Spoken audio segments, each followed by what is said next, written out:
Today's a special one. Today I'm sharing with you several practices for you to utilize this time, for you to make the most of the winter solstice, because it is absolutely my favorite time. I celebrate both the winter and the summer solstice, and it is such an opportunity for us to connect to nature, to connect to ourselves, to connect to our essence, to reach for that which is outside of us and within us, because as within, so without. This is one of the Hermetic principles. So beginning by taking a deep breath in and really grounding, centering, rooting, as I share with you these powerful practices that will support you in releasing that which no longer serves and stepping into that new you, that rebirth, that after the longest night of the year, just stepping into that light. And what is the lightest version of your life?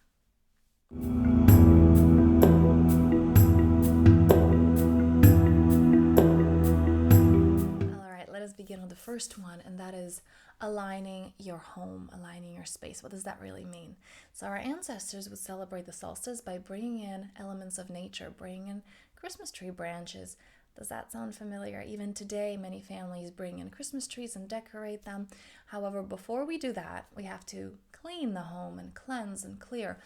And I want to take it a little bit further, not just for the sake of the Christmas tree, but for our inner alignment. Whenever you bring in something new, you're welcoming in, and the earth element is like we're bringing in evergreens, right? We're bringing prosperity, abundance, that which is always giving, always alive. So before we welcome that in, we have to release that which no longer serves us. It means clearing, cleansing, purging. Now, personally, over the last 1 week and a half, that's what I've been doing, clearing all the space. I absolutely do not own that which I do not need or that which I do not plan to use in the next few months. So I really looked through absolutely anything, got rid of old clothes, either donated them or threw away things that I couldn't donate, and just clearing on absolutely all the levels. I went through all the kitchen cabinets and the cellar, and basically anything that's not in alignment just had to go. And one of the things that I learned from my teacher, the great 3 questions to help you get rid of things that no longer serve you is, do I love it? Do I need it? Do I use it? If it's not a yes, to at least, well, 1, but I like to say 2, because that do I need it kind of, we can play around with that one. If it's not a yes to at least 1, it's out. It does not belong in your life, because when we clutter our environment, our physical spaces are emotional, mental, and energetic space. So you don't want to clutter it. The rule for a surface, for example, like for a drawer, the surface of the drawer is 3 items. If there is more, it's clutter. So just allow yourself to breathe freely. And now some of you may go, well, this isn't really bothering me. And I totally get that. And maybe it doesn't, but have you tried to not have that? Because sometimes it's like, well, my life is really good and I'm doing great, but it's not until you experience it that you feel, oh my God, I feel so much lighter. Like, I didn't know I could feel this light, because that is just the default. I know I've had this with foods. I know I've had that with my space, and just so many aspects. You don't know good until you actually experience it. Number 2, now, depending on when you're watching this, you may be going through different experiences. As I'm recording it this year, I know that a lot of my clients and friends, and I myself as well, just many people have been going through massive shifts, especially November, December, releasing core wounds, belief systems, transmuting them, shifting them. And this can be difficult and this can be heavy. However, for us to go through the whole process, we have to be really willing to release things fully. And now, this is something that I will be addressing in the workshop that I'm doing for the solstice, because again, I love this time. I love making the most of this time, that not darkest night of the soul, and just showing how is it that these energies can support you in releasing and welcoming in more abundance. So this is definitely something that we're going to be covering in the workshop and going deeper into that, but I do want to address this here. And the link for the workshop, by the way, is below if this does resonate, if you want to sign up for that.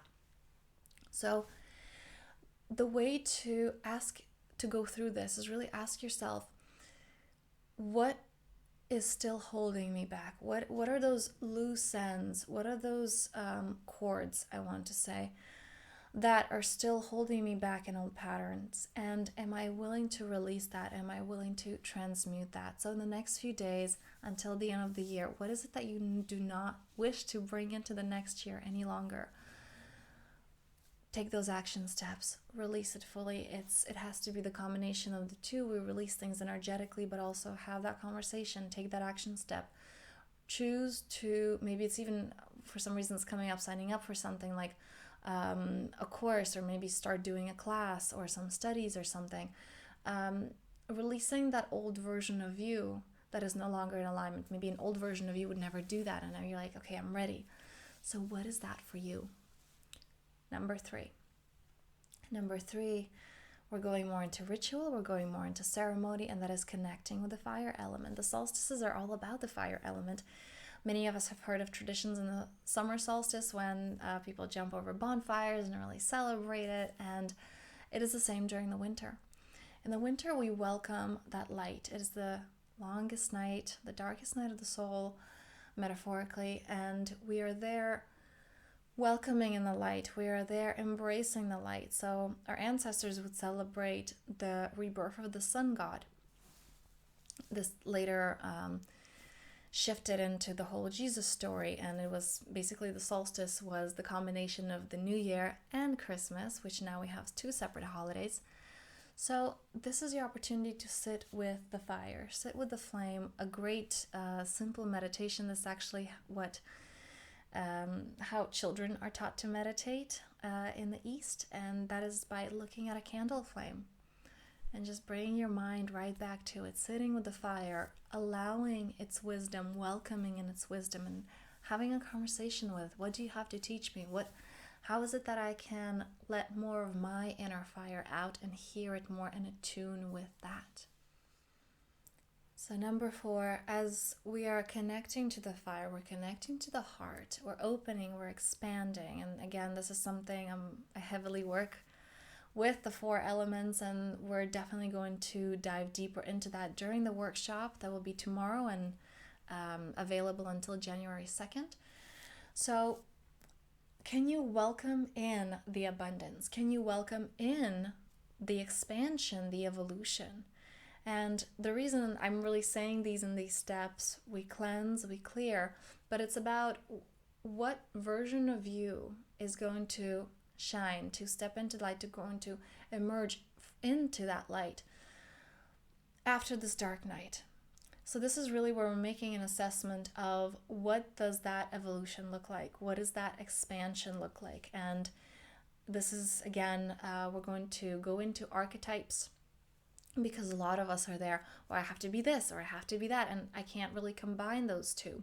So I have to either be a go-getter or I can be soft and loving, and sometimes these can't combine. Most people believe that they can't, but they can. So we're going to get really crystal clear on the archetypes, on what is it that you choose to embody, and what are those different archetypes that you need for different aspects of your life, and how do we shift and incorporate all of them and really step into wholeness. So this is something that we will be doing in the workshop. However, with the number 4, I want to encourage you to maybe simply ask yourself, if you don't want to go that deep, simply ask yourself, who do I want to be this year? Who do I wish to become? And this also implies creating that foundation for that. So one of the things that I've done, apart from creating a very clear plan for next year, what do I want in my personal life, what I want in my work life, what are some of those routines, I schedule things in, because if you don't schedule it, it doesn't exist. So create those foundations. I scheduled in check-ins with myself every month to see, okay, how am I doing? Am I on track? Am I not? How do I feel right now, though, that inner work time? So set yourself up for thriving.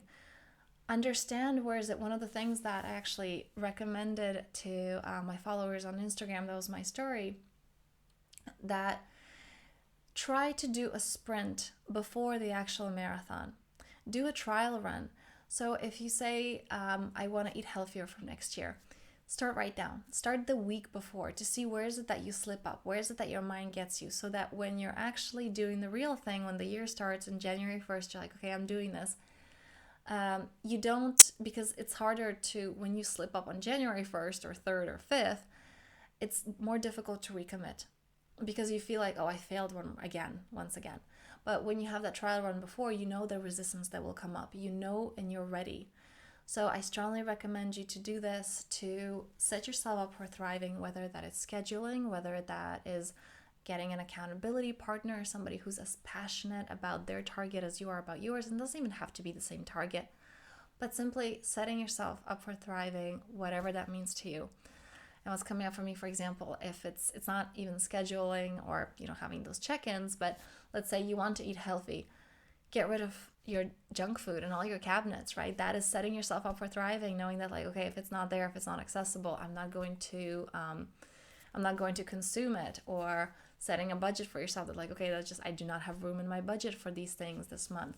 So whatever that looks like, set yourself up for thriving, welcoming in that expansion and that next step. Number 5, have a feast. So this is, again, the tradition of Christmas dinner, in some places the New Year's dinner, where that's celebrated very much. I know in the east of Europe, this is about togetherness. It's about mindfully creating a meal and sharing it with those you love. Sometimes it's just mindfully sharing it with yourself, with that person that matters the most. What is it that you have to offer to yourself?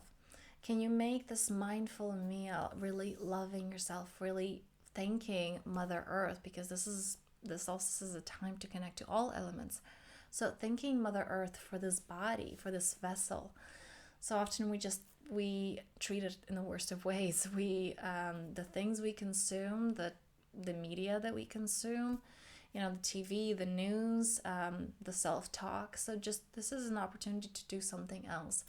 And one way to do that is having a feast, or having this nourishing meal that you can create from a place of mindfulness, or simply, maybe if you're not really into cooking, buying something that which is, okay, this is my offering to myself, this is that healthy meal. So really, how can you connect to the earth element with this one? And speaking of the earth element, we're moving to number 6, and that is giving back to the earth.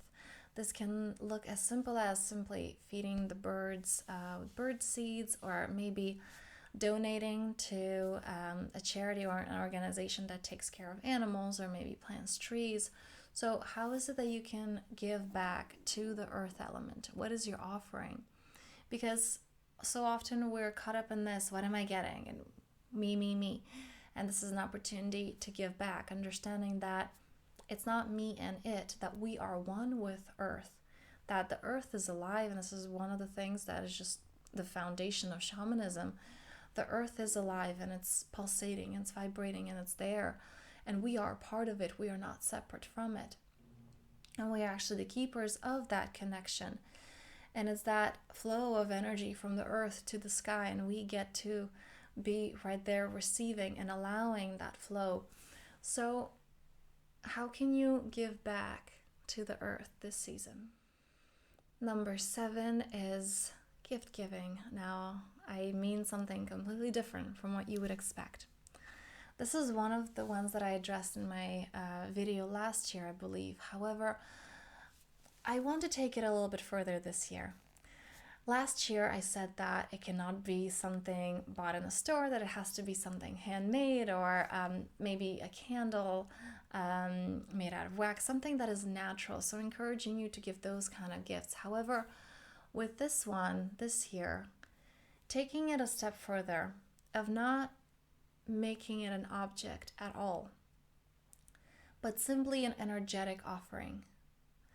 Can you sit with yourself and think of several people that are so important to you in your life, beginning with yourself, making that offering, that gift to yourself, that energetic gift of, I send you love and appreciation and so much gratitude and so many blessings, and thank you for being in my life, and I love you.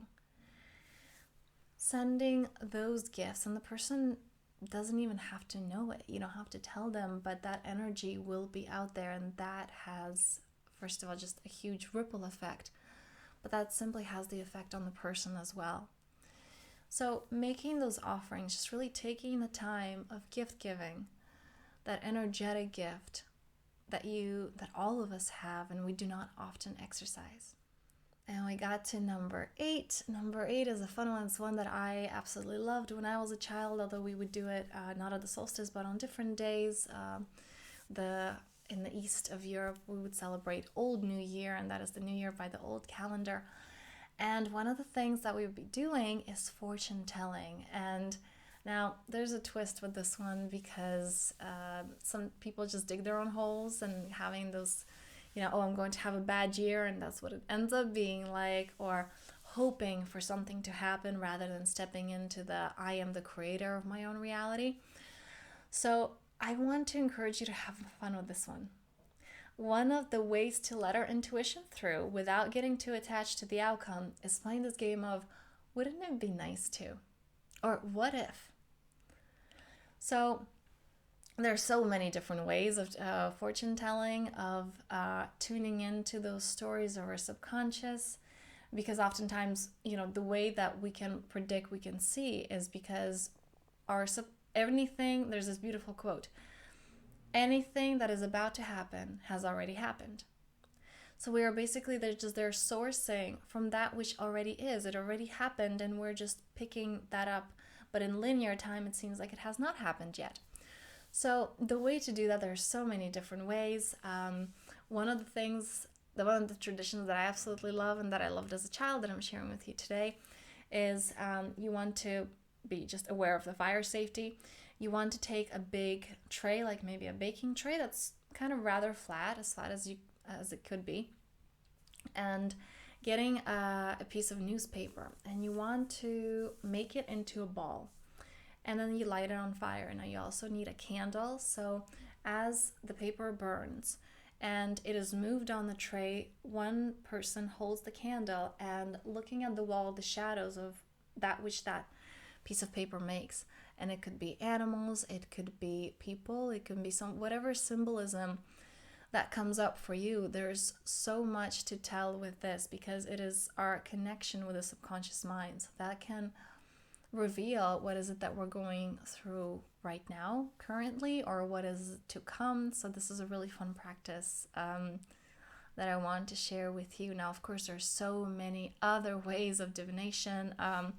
There are cards, there are runes, pendulums. So this is a great time to just sit and meditate. And because, of course, any of these practices, they begin with meditation. They begin with attuning and aligning, because if you do it otherwise, it's just going to be your ego stories and more thoughts coming through. And we want to get rid of that. We want to sit with ourselves. We want to connect with ourselves. And this year, like I said, a lot of these practices are heavily about rooting and body connection and attuning and aligning. So from that place, what is your subconscious telling you? So those were the 8 practices that I wanted to share with you, that I'm excited to hear from you, actually. Which one spoke to you? Which one that you may have heard of? Which one you have never done? What is it that you'd like to try? So let me know below. And like this, if it resonated, and yes, as I promised, I will tell you a little bit more about the workshop. It's a ceremony, it's a release ceremony where we're going to be using the 4 elements that I have here on my altar. We're going to be using the elements, releasing that which no longer serves, doing a practice, a cleaning and energetic clearing. And then we're going to be stepping into archetype embodiment. I decided to do this one. Actually, this is something that came completely intuitively to me, because so many of us have these conflicting views that I can be this or that, and they don't go together because they're conflicting. And that is not so. It's about getting so clear on those archetypes that play the major roles in your particular life. So that's what we're going to be doing. It's going to be very hands-on, very practical, and it's going to not just be theory, but you're going to apply it right there and then. Getting clear on those archetypes and how is it that we are able to embody that. Now, you're also welcome to ask questions if you're attending live. And if not, actually, I will do a Q&A, or you'll be able to reach out to me and I'll assist you directly if you need any support with that. So the link is below. If you're on YouTube, if you're on Instagram, it is in the bio. and I hope to see you there. If this resonates, you're going to have lifetime access to this workshop. However, it's only available until January 2nd because I want to make sure that the first time that it's done is from the time of the solstice until the end of the year, so that a lot of people just sign up and just kind of, it's one of those things on their list, and I don't want to create energetic clutter. I want to help release it. So that is why it will be only available until January 2nd. Taking a deep breath into the belly, into the chest, into the nose, and exhaling out.